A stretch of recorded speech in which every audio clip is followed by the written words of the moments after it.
अखंड ज्योत देवते तुझ्या निरांजनातली, अपार भाव भक्तीने तुझीच मूर्त पूजिली. त्रिशूल खड्ग घेऊनी विनाशण्या असुर ये, बनून रौद्रकामिनी प्रकाशण्या तिमिर ये.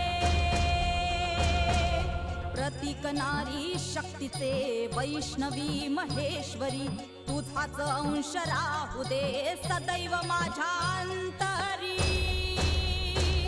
आई अंबे